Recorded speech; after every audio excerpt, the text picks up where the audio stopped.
అయోధ్యకాండ ముగింపు తరువాత మనం ఈరోజు కూర్చున్నాం. భగవాన్ సత్యసాయి బాబా గారు దయ తలిచి నా ద్వారా ఇవన్నీ చెప్పించారు. నేను వారికి మీ అందరికీ ఎంతగానో రుణపడి ఉన్నాను. ఇంత అని నేను చెప్పలేను. మీరు ఎవరినైనా అడగండి, ఎంత గొప్ప వాళ్ళనైనా అడగండి, ఒకే మాట చెప్తారు వాళ్ళు. మీరు అసలు వాల్మీకి రామాయణం టేకప్ చేయడమే సామాన్యమైన విషయం కాదు. ఎంతోమంది సంకల్పించినా ఇది జరగదు. జరుగుతోంది అంటే శివుని ఆజ్ఞ లేనిదే. మరి కదులుతోందంటే చీమ ఆజ్ఞ ఉన్నదనే అర్థం. అయిపోయింది. As simple as that. దానికి పెద్ద తర్కశాస్త్రంలోకి వెళ్ళిపోక్కర్లేదు.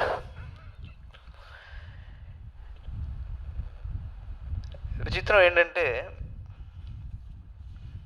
అయోధ్యకాండ ముఖ్యంగా దీంట్లో ఫలశ్రుతి స్కాందోపపురాణంలోకి వెళితే మీరు ఇది జరగాలి అంటే ఇది చదవండి అలా చెప్పలా. ఇంకా ఏ కాండల గురించి ఏదని చెప్పినా కూడా ఈ కాండలో మటుకు స్ట్రైట్గా ఒకటే మాట చెప్పాడు. అదేమిట్రా అంటే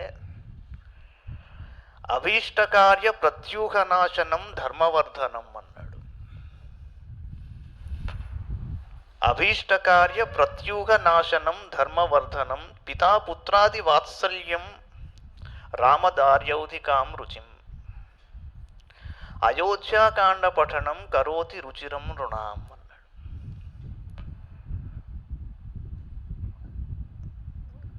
అభీష్టకార్యం అంటే మీకు ఏం కావాలనుకుంటే అది మొత్తం అయోధ్యకాండ పారాయణ చేస్తే చాలు. ఫలానాది స్పెసిఫిక్స్ అక్కర్లా. నంబర్ 2 ధర్మవర్ధనం. మీకు ధర్మబద్ధమైన కోరికలు ఏవైనా కూడా అవి తీరతాయి. అంతేకాదు మీ చుట్టుపక్కల అధర్మం ఎక్కువగా ఉంటే,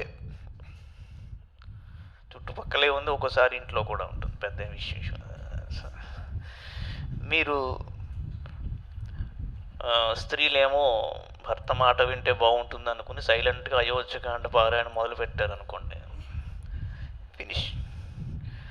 కనీసం ఆయన కూడా చూసి ఏంటి ఈ మధ్య ఏం మాట్లాడకుండా ఏదో చదువుకుంటుంది అని ఆలోచన వచ్చి ఇప్పుడు ఏంటలాగా నీకు ఏ మధ్యకాలంలో మన షాపింగ్కి వెళ్ళలేదు, అలా వెళ్ళే ఏ మాల్కో వెళ్ళి పట్టు చీర తెచ్చుకుందామా అని అడగచ్చు. ఛాన్సెస్ ఉన్నాయి.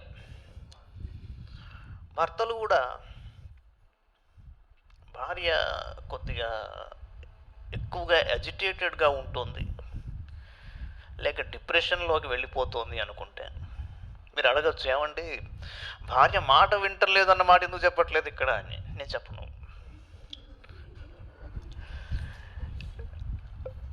వీళ్ళు అప్పుడు ఏమవుతుందంటే ఆయన కూడా అయోధ్యకాండ కొద్దిగా, ఎందుకంటే this is basically to resolve the vibrational problems which are intrinsic to day life.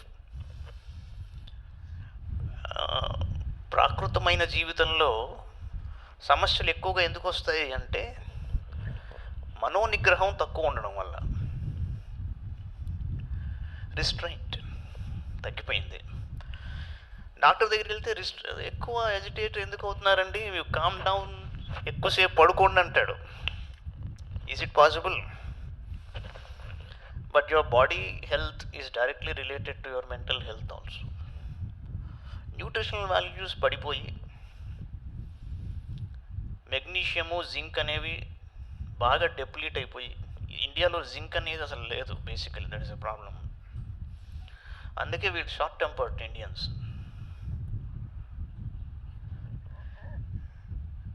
అందుకని ఏంటంటే ఇలాంటి సమస్యల్లో దానికి మల్టిప్లికేషన్ ఉంటుంది, ఒకదాని తర్వాత ఒకటి, దానికి అంతులేదు.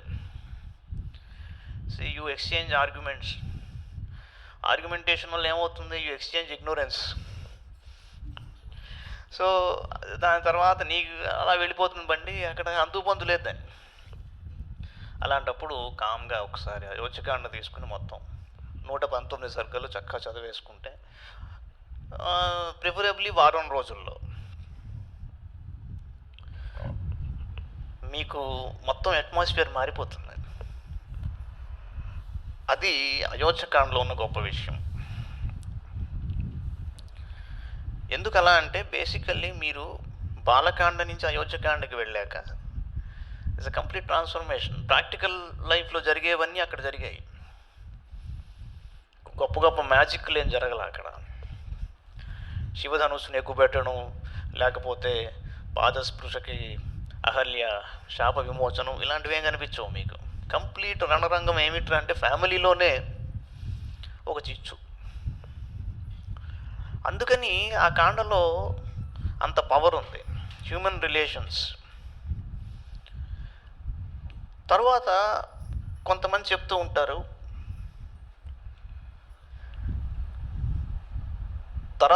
తరతరాలుగా చేస్తున్న ఒక ఆచారం ఏదైనా భంగం అయితే, అఫ్కోర్స్ ఎస్ట్రాలజీలో కూడా దాని రెఫరెన్స్ వస్తుంది. It can be identified.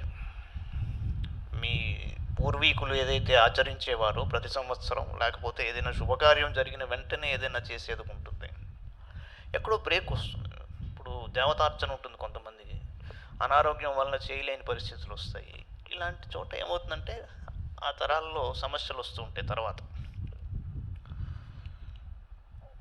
అలాంటి వాళ్ళకి అయోధ్యకాండ 21, 22, 23, 24, 25 సర్గలు, అంటే 21 to 25. ఇవి ఈ సర్గల్లో రాముడికి కౌసల్యకి జరిగే సంవాదం ఉంటుంది. ఇది ఉదయం కానీ మధ్యాహ్నం కానీ 7 రోజులు పారాయణ చేసి అరటిపళ్ళు, కరెక్ట్గా 5 అరటిపళ్ళు నైవేద్యం పెడితే ఆ సమస్యకి పరిష్కారం ఉంటుంది. ఇప్పుడు చాలామంది అన్నీ బాగానే ఉన్నాయండి, కాస్త ఒక ₹1 సింపుల్గా, ఎక్కువ అక్కర్లేదండి, ₹1 మీరు అలా అంటున్నారు. ఇప్పుడు ఈ మధ్య ఎలా ఉంది, సపోజింగ్ ఎవరినన్నా ఎంఎస్ చదివించాలి, బయటకు పంపించాలి అంటే 50 లక్షలు వెళ్ళిపోలా. ఒకప్పుడు లక్షాధికారి అనేవారు, ఇప్పుడు మనందరం లక్షాధికారులమే. అంచేత అది కాదు. సో డబ్బు బాగా పుష్కలంగా రావాలి అనుకుంటే దానికి కూడా ఒక సర్గ పారాయణ చేయొచ్చు. అయోధ్యకాండలోనే, అయోధ్యకాండలోని 32వ సర్గ. ఇది వారం రోజులు, అంటే 7 రోజులు పారాయణ చేసి 5 అరటిపళ్ళు ప్రతిరోజు నైవేద్యం పెట్టాలి. మీరు దీన్ని ఎలా అన్వయించుకోవచ్చు అంటే, అప్పులు ఎక్కువైపోయాయి అనుకోండి, లేకపోతే మీ ఇంట్లో ఎవరైనా అలా దానాలు చేసేస్తూ ఉన్నారనుకోండి, ఇక మీకు ఆ రికవరీస్ లేవనుకోండి, ఇవన్నీ సమస్యలే.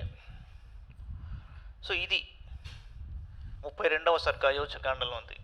పారాయణ చేసి 5 అరటిపళ్ళు రోజు నైవేద్యం పెడితే రికవరీస్ క్లియర్గా వచ్చేస్తాయి. లోను శాంక్షన్ అవ్వకపోయినా అయిపోతుంది, అది కూడా ఉంది. చెప్పండి. సర్గ 32వ సర్గ అయోధ్యకాండలో మొత్తం సంస్కృతమే, మూలమే. ఇదంతా మూలమే. ఎందుకు మూలమే అంటే ఆ అక్షరాల్లో లక్షలు ఉన్నాయి. అచ్చా, చాలా పర్టినెంట్ ఇష్యూ. పిల్లలు మాట వింటలేదు, చాలా పెద్ద ఇష్యూ అది. మనం అనుకుంటున్నాం ఇవాళ ఉన్న వన్ ఆఫ్ ది బిగ్గెస్ట్ ప్రాబ్లమ్స్లో అసలు నన్ను అడిగితే అందరికీ ఉన్న సమస్య. అలా మీరు చెప్పలేకపోవడం అన్నది అసలు అది సబ్జెక్ట్ అక్కడ పోయింది, తీసేశారు. అసలు మాట అనేది నువ్వు చెప్పవచ్చా, అసలు నేను వినవచ్చా, ఈ స్టేజ్లో ఉంది. చాలా అడ్వాన్స్ స్టేజ్లో ఉంది అది. అంటే they have become totally oblivious of the circumstances. అంటే మనం ఏమంటామంటే, ఇప్పుడు is the patient responding to treatment అంటారు. వాడు సెలైన్ పెడుతున్నాడు, ఇంజక్షన్ ఇస్తున్నాడు, ఇంకా 4 ట్యాబ్లెట్ కొడుతున్నాడు, వేసుకుంటున్నాడు అంతే. కానీ ఈజీ రెస్పాండింగ్ అన్నది ఒక క్వశ్చన్ ఉంది. రెస్పాన్స్ ఎప్పుడు ఇస్తాడు పేషెంటు? వాడి బ్లడ్ స్ట్రీమ్లోకి అది వెళ్ళి కాస్త యాక్ట్ చేసి ఆ కెమికల్ బాండింగ్ జరిగితే ఏదో బ్యాక్టీరియా వెళ్ళిపోయిందండి, కొద్దిగా ఇప్పుడు వేరేలా వస్తుంది కాబట్టి ఇప్పుడు నెక్స్ట్ ఇక్కడి నుంచి తీసి ఇంకో వార్డులో పెడదామంటాడు. రెస్పాన్స్ లేదు. రెస్పాన్స్ ఎందుకు లేదు అంటే సెన్సిటివిటీ అనేది వెళ్ళిపోయింది. మీరు గమనించండి, యంగర్ డేస్లో when you were very young, ఒక మాట పడ్డప్పుడు మీరు చాలా ఇబ్బంది పడ్డారు, మళ్ళీ ఆ మాట పడకూడదు అని. అది వెళ్ళిపోయింది. This is the difference. ప్రతి జనరేషన్కి జనరేషన్ గ్యాప్ ఉంటుంది. మన టైంలో కూడా మీరు ఇలా ఉన్నారు, మేము అలా అని మన వాళ్ళు చెప్పారు పెద్దవాళ్ళు. బట్ ఈ ఆస్పెక్ట్ అప్పుడు లేదు, ఎప్పుడు లేదు, కొత్తగా వచ్చిన ఆస్పెక్ట్ ఇది. The sensitivity is lost.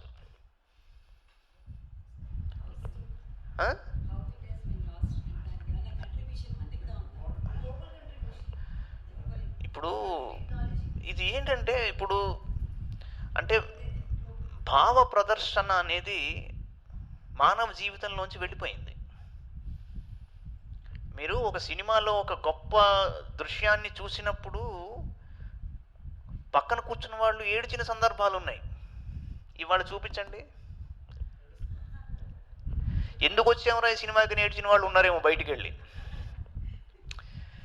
ఏంటంటే when you are able to transport yourself from an ordinary way of living to and then capture the imagination. That is what is capturing the imagination all about. ఏంటి ఆ situation, ఎందుకు రావాలి వాడికి అది?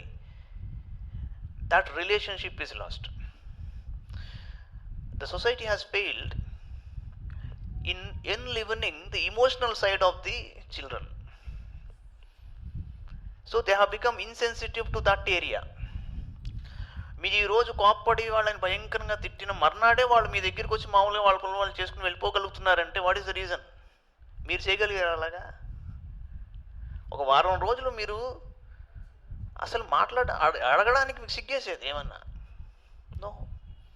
అంటే ఏంటంటే నువ్వు తిట్టావు అది అంత మటుకే, బట్ ఇది ఇంత మటుకే. So once that connection, that bonding with your emotions is snapped, it's all over. That is why we are into this crisis today. సంతానమునకు సద్బుద్ధి కలుగుటకు అన్నాడు. సబ్కో సన్మతి దే భగవాన్ అన్నట్టు. అయోధ్యకాండలోని 1-2 సర్కలు స్టార్టింగ్లోనే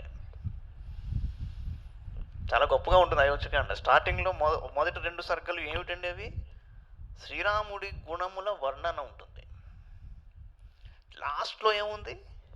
నిన్ననే చెప్పుకున్నాం, సీతారాముల వివాహం, భార్యాభర్తలు ఎట్లా ఉండాలి అన్నది అనసూయ నోటిలోంచి విన్నాం. అంటే it is a clear description of the ideal conditions. ఇది కూడా వారం రోజులు పారాయణ చేసి రోజు 5 అరటిపళ్ళు నైవేద్యం పెడితే సంతానానికి సద్బుద్ధి కలుగుతుంది. ఉద్యోగం చెయ్యను, నువ్వు సంపాదిస్తున్నావు కదా చాలు అనేది ఒక ఒరవడి. పెళ్లి చేసుకోను, వై మ్యారేజ్? వాడు ఎవడో సెన్సస్కి వచ్చాట, హెడ్ ఆఫ్ ది ఫ్యామిలీ ఎవరు అని అడిగట. హెడ్ ఆఫ్ ది ఫ్యామిలీ ఏంటయ్యా, అసలు ఫ్యామిలీ ఏవతుండ జనరేషన్ ఇది అన్నట్టే. నా పేరు ఇది, నాకేం పోస్ట్ లేదు, ఐఎమ్ వితౌట్ పోర్ట్ఫోలియో, వయసులో అందరికంటే పెద్దవాడిని, కానీ నేను హెడ్ ఆఫ్ ది ఫ్యామిలీ అని ఎంతమంది గుర్తించారో వాళ్ళని అడిగి నా దగ్గర రా అన్నట్ట. That is the reality. అంచేది ఏంటంటే సద్బుద్ధి కలగాలి అంటే ఇది అయోధ్యకాండలోని 1-2 సర్కలు. ఇంకొకటి చివరిది, ఇది చాలా పెద్ద ప్రాబ్లం. ఇది కూడా నిరుద్యోగ సమస్య. నిరుద్యోగ సమస్య అనగానే ఇప్పుడు మన ఇండియాలో చాలామందికి అంటే గవర్నమెంట్ జాబ్ లేకపోతే ఉద్యోగం లేదన్నట్టు మాట్లాడతారు. పిల్లనివ్వాలి అంటే గవర్నమెంట్ జాబ్ ఉందా అబ్బాయికి? వేరే ఇప్పుడు గవర్నమెంట్ జాబ్ పరిస్థితి వేరేలా ఉంది. గవర్నమెంట్ జాబ్ చేసేవాడికి పిల్లనివ్వడం మానేశారు. ఎస్, రైల్వేనా సరే, బ్యాంకా అందరూ విఆర్లు పెడుతున్నారు కదా, అయిపోయింది. బిఎస్ఎన్ఎల్ అయిపోయింది. ఇలాగా ఆ కాలంలో ఏమిట్రా అంటే గవర్నమెంట్ జాబ్ వచ్చిందా అబ్బాయికి, వచ్చింది అంటే అప్పుడు సంబంధాలు ఇక ఇంటికి వచ్చేసే అరుగు మీద కూర్చునే వాళ్ళు వచ్చి. ఇప్పుడు ఏమీ లేదు, నథింగ్. అసలు అమ్మాయిలు ఒక ఆలోచన అమెరికాలో లేకపోతే అసలు మాట్లాడడం మానేశారు. అసలు వాడు మనిషి కాడు బేసికల్లీ. అన్నీ ఉండాలి. మొత్తం వాట్సాప్లో ఫోటోలు తీసి ఆ బిల్డింగ్ ఎలా ఉందో అక్కడ పంపించాలి, ఆ హౌస్ నెంబర్తో సహా. అప్పుడు గూగుల్లో సెర్చ్ చేసి అది నిజంగా వాడిన ఓనరు లేక టైటిల్ వాడికి వస్తుందో అది కూడా చెక్ చేసుకుంటారు. కింద పార్కింగ్లో 3 కార్లకి స్పేస్ ఉండాలి, ఒకటి కాదు. ఒక కారు లేకుండా ఉంటే అది యు ఆర్ నాట్ క్వాలిఫైడ్ అలా. సో అటువంటి పరిస్థితుల్లో సరే, నిరుద్యోగం, బేవర్స్గా ఉండడం, పని గండం ఉంటుంది కొంతమందికి. పని చేస్తే అన్ని మటాష్ అనమాట. ఇప్పుడు కొంతమంది ఒక యోగం ఉంటుంది. మా బంధువుల్లో కానీ ఒక ఆయన ఉన్నాడు, పాపం కష్టపడతాడు కానీ ఏ జాబ్లోకి వెళ్తాడో ఆ కంపెనీ మూసేసుకుంటాడు.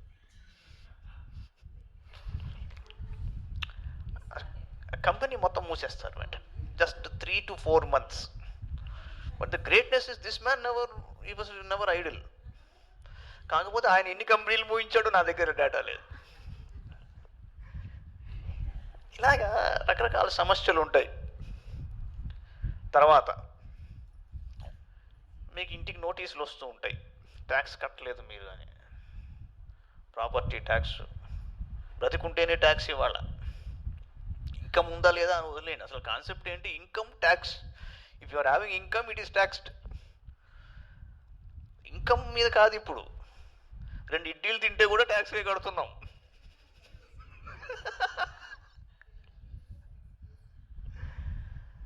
సో మీకు నోటీసుల మీద నోటీసులు వస్తున్నాయి.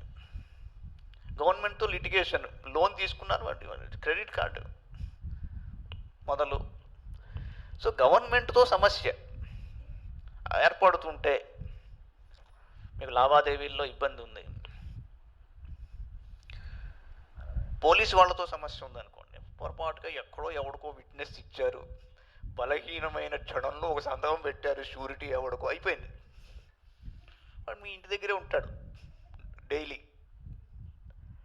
అంటే దానికి ఆ రోజుల్లో వాళ్ళు ఇచ్చిన డిస్క్రిప్షన్ ఏమిట్రా అంటే, రాజద్వారమున సర్వానుకూల సిద్ధికై అన్నాడు. రాజద్వారం, రాజుగారిని దర్శించుకోవాలంటే ఈరోజు మినిస్టర్ గారి దగ్గరికి వెళ్ళాలి. మా ఈ సమస్య ఇది ఇలా ఉంది, ఇలా ఆయన మీకు ఏమన్నా రికమెండేషన్, ఏదన్నా మీకు హెల్ప్ చేయాలి అంటే, లేదా మీకు గవర్నమెంట్ జాబ్ రావాలంటే, లేదు ఉన్న జాబ్లో ప్రమోషన్ కావాలంటే, హై పోస్ట్. అయోధ్యకాండలోని 100వ సర్గ, కచ్చిత్ సర్గ, ఇది ఒకసారి చదువుకుంటే చాలు. దీనికి అప్పములు, తర్వాత 5 అరటిపళ్ళు కలిపి నైవేద్యం పెట్టాలి. మరి రాజ సంబంధమైన విషయం కదా, అరటిపళ్ళతో అయిపోలే. అప్పసంగా వచ్చేది అప్పాలు పెట్టమన్నాడు. ఇది అయోధ్యకాండలోని ఫలశ్రుతి. తర్వాత ఈ during the course of the discussions చాలా క్వశ్చన్స్ వచ్చాయి. కొన్నిటిని నేను పక్కన పెట్టాను, కొన్నిటిని ఫిల్టర్ చేశాను. ఏమండి, అదే అది తిరుగులేదు. నిరుద్యోగం ఉంది, కూర్చోబెట్టి హాయిగా మీరు చదివి వినిపించండి, వాళ్ళు చదవరు, గ్యారంటీ అది. ఏమిటిది అంటారు, మీరు చదవండి, వినిపించండి, కచ్చిత్ సర్గ.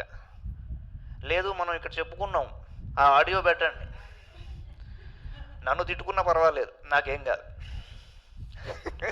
వాళ్ళకి మంచి శుభఫలితమే జరుగుతుంది.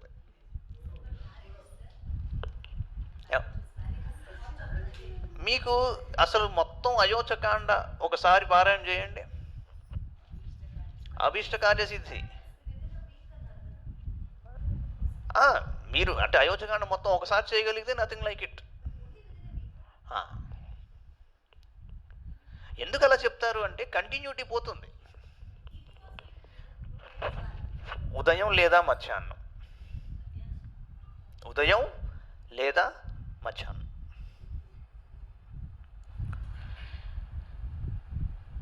ఒక ఆయన ఏమండి ఎందుకు ఉదయం మధ్యాహ్నమే అంటారు? సామాన్యంగా ఏంటంటే వైదికపరమైనది ఏదైనా ఉంటే, ఏదైనా ఒక ధర్మకార్యం చేస్తున్నప్పుడు ఉదయమే నిర్దేశించారు. సూర్యోదయం, ఆయన సూర్యరశ్మి పైకి వెళ్ళడం. వేదపారాయణ కూడా ఉదయమే ఎక్కువ ఉంటుంది. సో మధ్యాహ్నం వరకు అయిపోతే చాలా మంచిదన్నమాట. ఆ మధ్యాహ్నం నుంచి ఏమిట్రా అంటే ధనార్జనలో పడమన్నారు మనుషుల్ని, ఉదయం కాదు.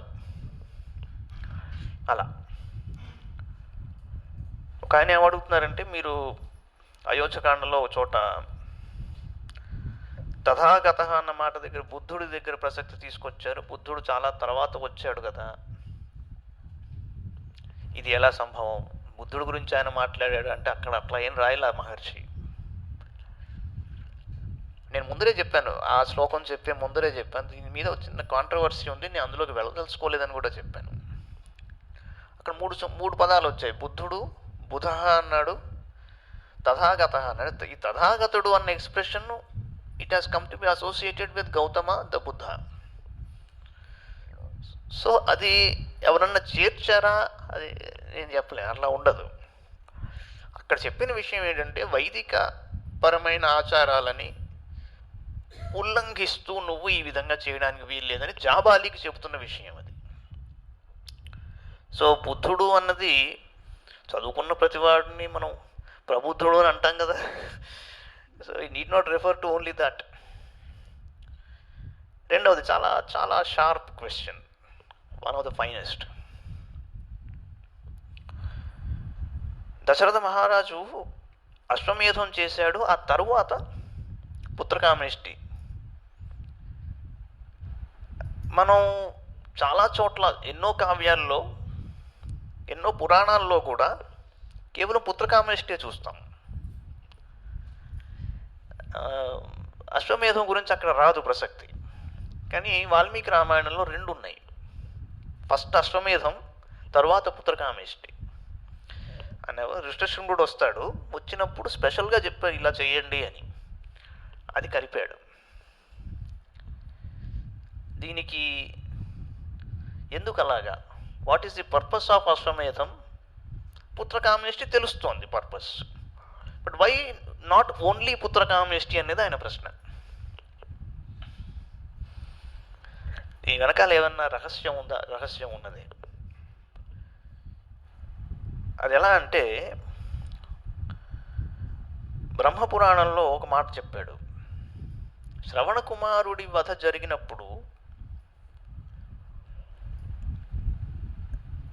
అంటే దశరథ మహారాజు దాని ప్రాయశ్చిత్తంగా అశ్వమేధం చేసినట్టు చెప్పాడు. ఆ అశ్వమేధం చేసిన తర్వాత ఆకాశవాణి వినిపించిందిట. అదేమని? అఫ్కోర్స్ మహర్షి ఆ మాట రాయలేదు. నీ జ్యేష్ఠ కుమారుడి వలన నీకు ఈ శాపం నుంచి విముక్తి కలుగుతుంది అని చెప్పిందిట.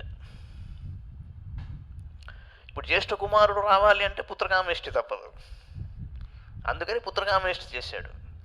అందుకే దానికి అన్వయం చూడండి, బాలకాండలో చివర 5 రాత్రులు అయిపోయిన తర్వాత శ్రీరాముడు అయోధ్య నుంచి వెళ్ళిపోయిన తర్వాత కౌసల్యకి ఈ కథ చెప్పాడు. శ్రవణ కుమారుడు ఇలా నా చేతులు వధింపబడ్డాడు అని చెప్పి బాధపడుతూ రామ రామ అంటూ దానికి నేను దాని ఫలితంగా ఈరోజు ఇలా అనుభవిస్తున్నాను అని చెప్పేసి ప్రాణాలు వదిలేశాడు దశరథ మహారాజు.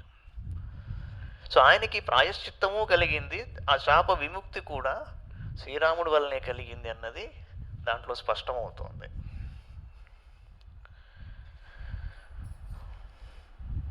తర్వాత చాలా విచిత్రమైంది ఇది. In fact I had a message today. చాలా అన్కనెక్టెడ్గాను రిడిక్యులస్గా ఉండేవి, పరస్పరం కాంట్రడిక్టరీగా ఉండే మెసేజెస్ ఇవన్నీ పెట్టేస్తూ ఉంటారు గ్రూప్స్లో చాలామంది. How to regulate this? Of course మనం రెగ్యులేటరీ అథారిటీస్ కావు. అసలు రెగ్యులేటరీ అథారిటీ ఎవరు? పైన ఉన్నాడు. కానీ there are two issues here. One is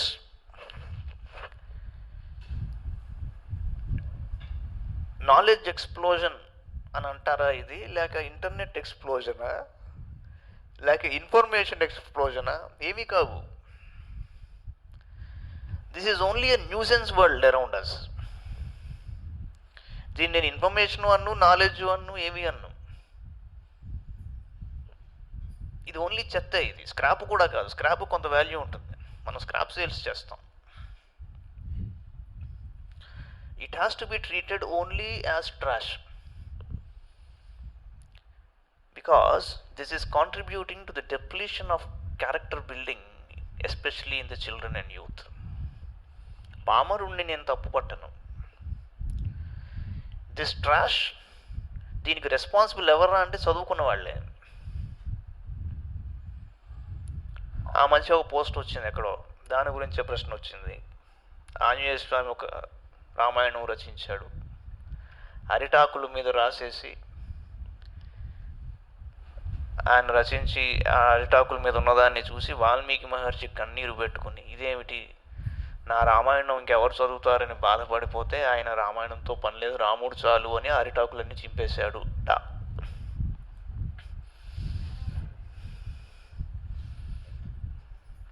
This went on circulating. Even I have read this.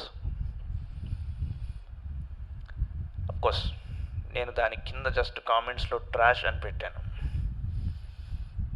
ఒక ఆయన అడిగాడు, మీరేదైనా చాలా అంత గొప్పగా కనిపించే పోస్ట్ పెడితే, మీకు ఎవరన్నా ట్రాష్ అని పెడితే మీరు బాధపడరా అన్నాడు.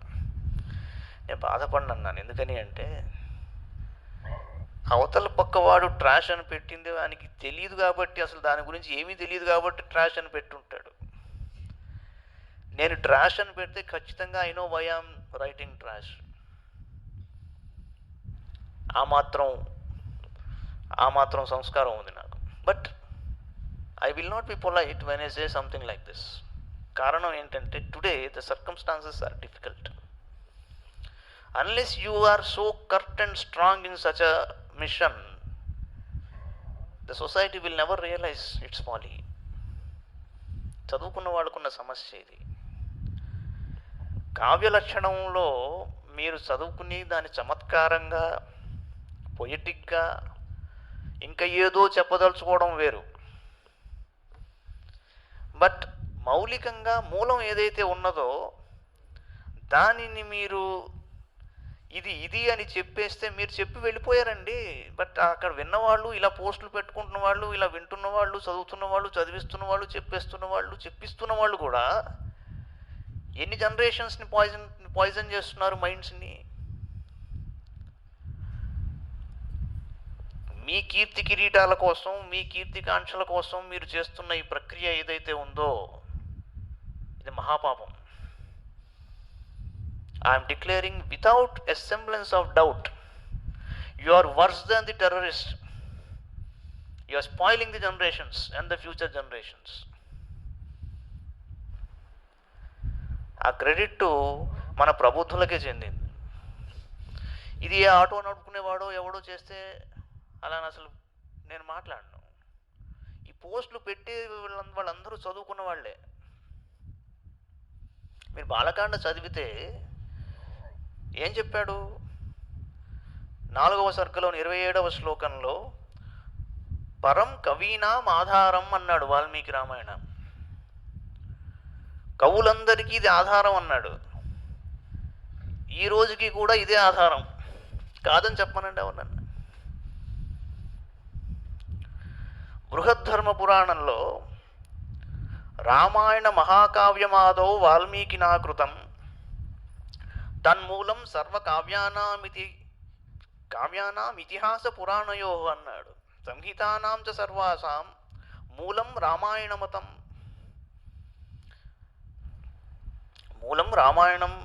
మతం అన్నాడు. తదేవా ధర్మమారాధ్య వేదవ్యాసో హరేః కళా చక్రౌ మహాభారతాఖ్యామితిహాసం పురాతనం. శ్రీహరి యొక్క కళావతారమైన వ్యాసుడు రచించిన మహాభారతానికి మూలం కూడా వాల్మీకి రామాయణం అని బృహద్ధర్మ పురాణం చాటుతోంది. So they are two different entities. ప్రసన్న రాఘవంలో నాటకంలో నార్మల్ ఏమవుతుందంటే ఇద్దరు సూత్రధారులు ఉంటారు. దాని ఓపెనింగ్లోనే సూత్రధారుడు 1 వచ్చి సూత్రధారుడు 2ని అడుగుతాడు, అందరికీ రాముడే కావాలా, వాల్మీకి రామాయణం ఎందుకు కావాల్సి వచ్చింది, ఇంకా ఏమీ వీళ్ళకి తోచదా, ఈ కవులలో దోషం ఏమిటి అని అడుగుతాడు. సూత్రధారుడు 2 ఏమంటాడంటే దోషం వాళ్ళది కాదంటాడు, దోషం రాముడిది అంటాడు. చమత్కారం అంటే ఏంటంటే గుణగణానామగుణ కవీనాం కో దోష. శ్రీరాముడికి ఉన్న గుణగణాలు, ఆయన కథలో ఉన్న గుణాలు ఎంత గొప్పవి అంటే అది దాటి ఎవరు వెళ్ళలేరయా అన్నాడు. అంటే ముఖ్యంగా ఏంటంటే వాల్మీకి రామాయణంలోని బాలకాండలో బ్రహ్మదేవుడు వచ్చి నతే వాగనృతా కావ్యే కాచిదత్ర భవిష్యతి అన్నాడు. ఒక వరం ఇచ్చాడు, నువ్వు దర్శించి వ్రాయబోతున్న ఈ కథ మొత్తంలో ఏ ఒక్క మాట కూడా అనృతం అబద్ధం కాజాలదు. ఇది ఆయనకున్న వరం. సూర్యచంద్రులు ఉన్నంత వరకు, సముద్రంలో నీరున్నంత కాలం వాల్మీకి రామాయణం అనేది అంత ప్రసిద్ధిగా ఉంటుందని బ్రహ్మదేవుడు చెప్పిన మాట అది. అటువంటి వాల్మీకి మహర్షి నా కావ్యం ఇంకా దాన్ని ఎవరు చదవరు అని కళ్ళనీళ్ళు పెట్టుకుని బాధపడతాడా? ఏంటండి అది? క్షణం ఆలోచించిన బాలకాండ అనేది మీరు చదివినా విన్నా సరిగ్గా లోతుగా అర్థం చేసుకుంటే ఇలాంటి మాటలు రావు. అదలా ఉంచి పోనీ ఆంజనేయ స్వామి యొక్క భక్తి ప్రపత్తులను హైలైట్ చేసేందుకు అలా చెప్పితే వచ్చిన సమస్య ఏమిటి అనొచ్చు. మనం ఎందుకండి ఆయన భక్తి ప్రపత్తుల గురించి చెప్పేది? ఎవరండి ఆంజనేయ స్వామి అంటే? అసలు ఆయన శ్రీరామ రహస్యోపనిషత్తులో ఒక మాట అన్నాడు, ఐహికే సమనుప్రాప్తే మాంస్మనేది రామసేవకం యో రామం సంస్మరే నిత్యం భక్తో మమ పరాయణ వాంఛితార్థం ప్రదాస్యామి భక్తానాం రాఘవస్యతు సర్వదా జాగరూకోస్మి శ్రీరామకార్య ధురంధర అంటాడు ఆంజనేయుడు. శ్రీరాముడి భక్తులు నిద్రపోతున్నా కూడా వాళ్ళ కోసం నేను జాగరూకుడుగా ఉన్నానన్నాడు ఆ మహానుభావుడు. ఆయన ఆంజనేయుడు అంటే రామకథను రాసి చింపేయడం, సముద్రంలో ఆ రాళ్ళని పారేయడం లాంటివి చేస్తాడండి ఆయన ఒకవేళ రచించిన. మీరే కనుక రామభక్తులైతే మీ ఇంట్లో రామాయణం ఆ గ్రంథం దాని మీద దుమ్ము పట్టిపోయినా, దానిని మీరు విస్మరించిన, రాముడికి సంబంధించి ఏదైనా కాగితం కానీ ఏదైనా ఎక్కడన్నా కింద పడిపోయినా రాత్రి ఆంజనేయ స్వామి కల్లోకి వస్తాడు మీకు. ఊరుకోడు ఆయన.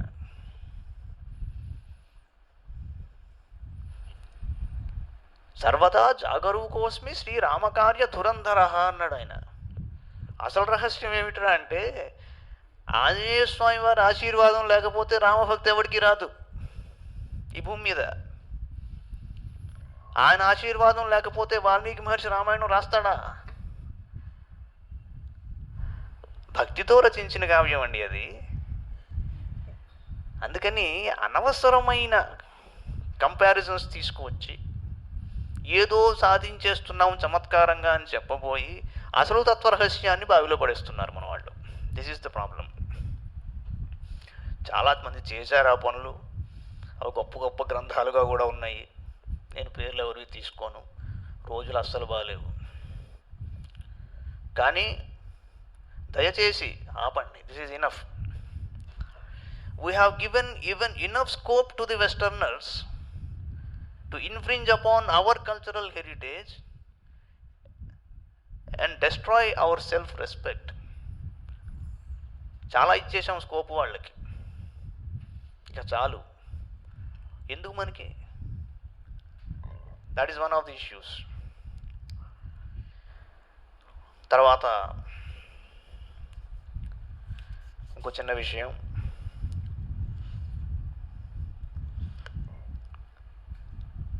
కొత్త విషయాలు తెలుస్తున్నాయి. Okay, thanks. ఎందుకంటే మీకు డిస్కోర్స్ వల్ల కొత్త విషయాలు తెలుస్తున్నాయి అంటున్నారు ఆయన. అవి కొత్త విషయాలుగా అది స్ఫురించినప్పటికీ ఇక్కడ నేనేదో చెప్పినవి కావవి, నా చేత ఒక ఆయన చెప్పించారని ముందరే చెప్పాను ఈ సెషన్ స్టార్టింగ్లోనే. అది ఒకటి విచిత్రం. When I go back I don't know whether I can talk like that. అదేదో మిమ్మల్ని మెప్పించేది చెప్తున్న విషయం కాదు అది. అసలు రామాయణం ఎలా అధ్యయనం చేయాలి అని ప్రశ్న వేశాడు. మీరేమనుకుంటున్నారు?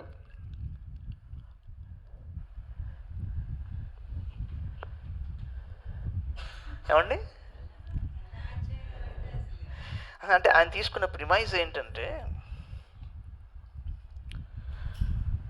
నిన్నటి వరకు కట్టే కొట్టే తెచ్చే అదొక కథ, ఓ కావ్యం. మీరు గాయత్రి రామాయణం అన్నారు, 24 శ్లోకాలు, అదో ఎక్స్ప్లెనేషన్ ఇచ్చారు. కానీ అలా వెళ్తుంటే మధ్యలో అంతేకాదనిపిస్తోంది ఎక్కడో. It's a fact. ఇప్పుడు కాదు, కొన్ని యుగాల తర్వాత మరలా ఇదే వాల్మీకి రామాయణం చేసి ఇంకో వ్యక్తి ఎవరో కూర్చుని ఇలాగే మాట్లాడుతూ ఇలాగే వింటున్నా కూడా మళ్ళీ కొత్త విషయమే బయటకు వస్తుంది అందులోంచి. మహానుభావుడు, అది మామూలుగా రాయలా. ఎలాగా దీన్ని దృఢపరచుకోవడం ఎలాగా అంటే, పెద్దలు ఏం చెప్తారంటే ప్రస్థానత్రయి అని 3 ఉన్నాయి. అవేమిటి అంటే, మొదటిది మీకు తెలిసిందే, ఉపనిషత్తులు, ఉపదేశ సూత్రం అంటారు ఫస్ట్ దాన్ని, బ్రహ్మసూత్రాలు, భగవద్గీత. ఈ మూడింటిని కలిపి ప్రస్థానత్రయి అంటారు. అంటే వీటిని కనీసం ఒక యావరేజ్గానైనా అధ్యయనం చేసుకోలేకపోతే రామాయణం అర్థం కాదు. ఈ మూడింటిని ఒక పద్ధతిలో గురువుగారి దగ్గర అధ్యయనం చేసి వాల్మీకి రామాయణం ఒకసారి చదివి, మహాభారతం, భాగవతం, మనుస్మృతి, ఈ మూడింటిని ఒక రేంజ్లో చదివి మరల వాల్మీకి రామాయణంకి వెళ్తే ఒక ప్రపంచం కనిపిస్తుంది. ఇది పద్ధతి. ఇకపోతే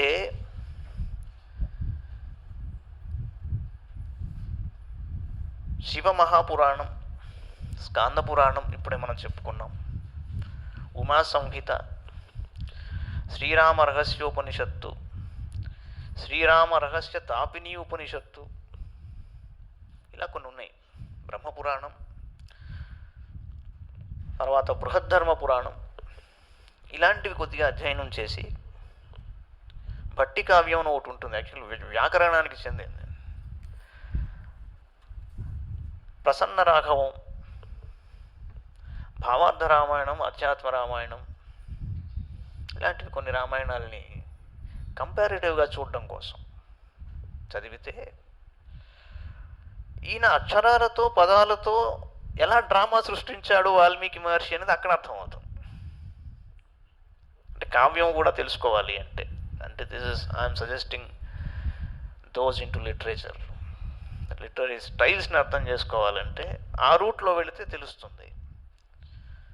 ఉపాసన మార్గంలోకి వెళ్ళాలి అంటే ఇదిగోండి ఇప్పుడు నేను చెప్పిన ఉమా సంహిత కానీ, ఈ ఉపనిషత్తుల ద్వారా తీసుకున్న విషయాల్ని కానీ ఆకళింపు చేసుకుంటే, అచ్చా ఇందుకు ఈ సర్గకి, ఇప్పుడు మీకు కొన్ని సర్గలు చెప్పాను సమస్యలకి, సొల్యూషన్స్కి, అవి ఎందుకు ఆ సర్గ అన్న ఆలోచన స్ఫురించాలి ఫస్ట్.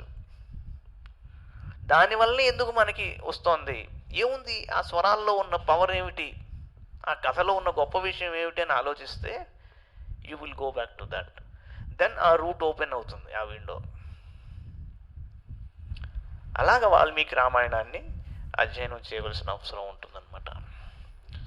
ఓకే, ఇవాళ నేను ఎనీ క్వశ్చన్స్ ఫ్రమ్ యూ? ఈ ఆకాశవాణిలో వచ్చే క్వశ్చన్స్ పక్కన పెట్టండి, మీ క్వశ్చన్స్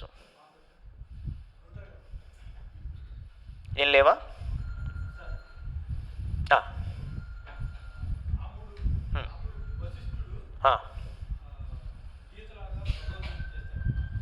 మీరు అన్నది యోగ వాసిష్టం, అది సెపరేట్ కావ్యం, అది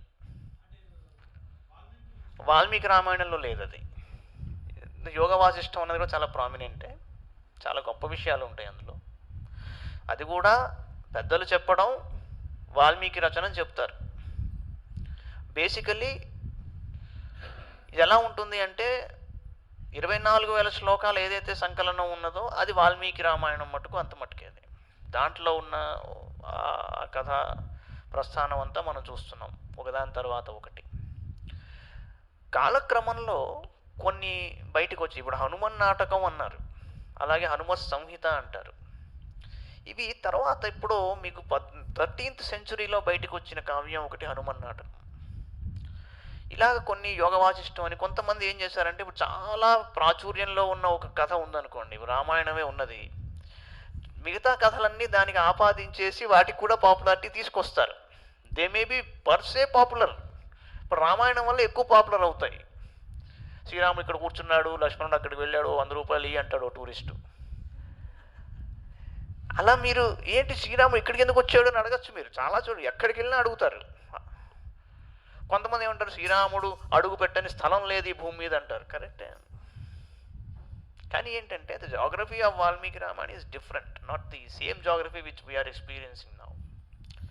so that's how it is. So